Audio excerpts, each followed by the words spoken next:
IG. Mm-hmm. So, one of my favorite things is to help a sister out. And so we do a segment called Help a Sister Out, where you can email us at HelpASistaOutPodcast at HelpASistaOutPodcast at gmail.com. Or you can always slide into them DMs on IG. You can do it on mine at Yo What's Good Tay, or you can do it on our actual IG page at Help a Sister Out Podcast.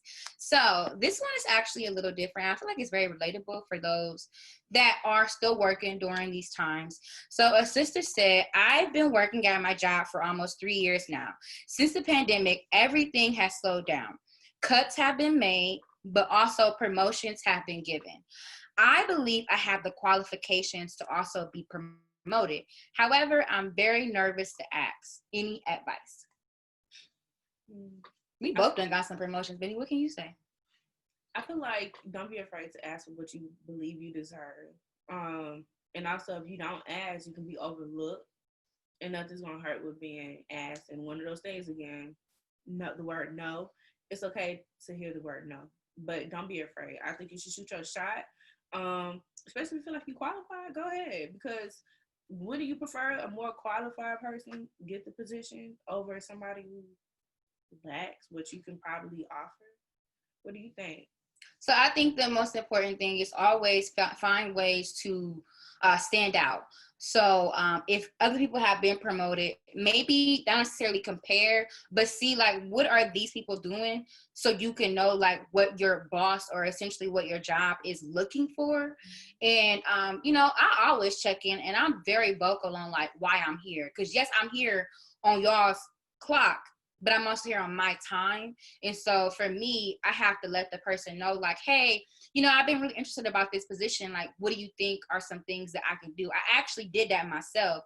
About a couple of weeks ago, I messaged my head boss and was like, hey, I just found out about this new position that you guys are doing right now. And I spoke with X, Y, and Z. It's something I'm really interested in. Can you give me some tips on like what other skills I can be working on? Or, put that bug in their ear. But, never stay anywhere too long. If you don't feel like you haven't got what you deserve, then maybe either considering one, setting up that meeting to say, like, I need this to happen. Or two, figuring out, like, where else do you see yourself working at if it's not necessarily there. I hope that helped out. And 3 years is a long time of dedication. So if you've been somewhere for 3 years, you've shown loyalty, which a lot of companies aren't seeing that with their employees 6 months nowadays. is loyalty.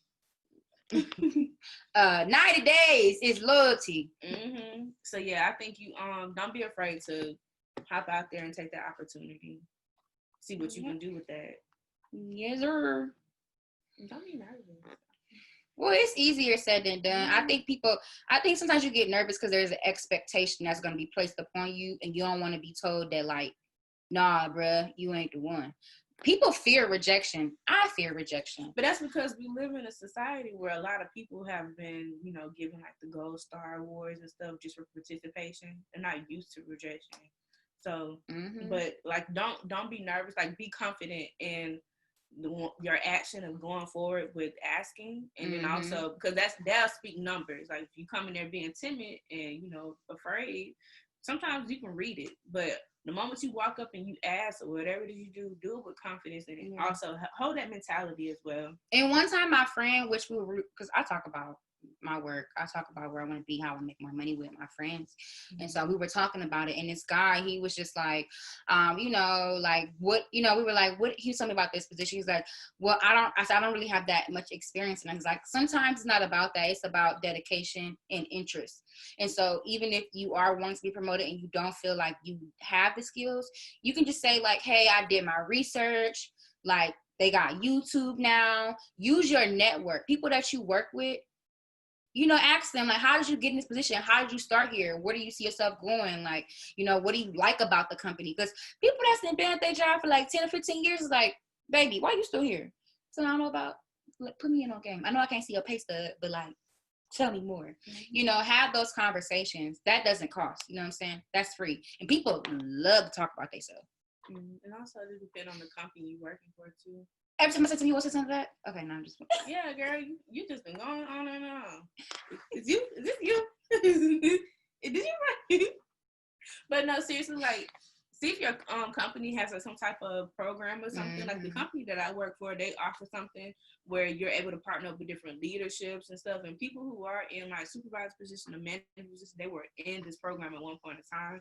So just see what opportunities you can see there, or what can you learn about it. Because even showing interest in that basically is like a green light bulb. Like, okay, this person is showing like, you know, true interest, or they want to take accountability and they want to move forward. It just puts you on like the radar in a good way versus, you know, not being active in things that the company may be doing. Yeah. Yes, sir. Well, let's.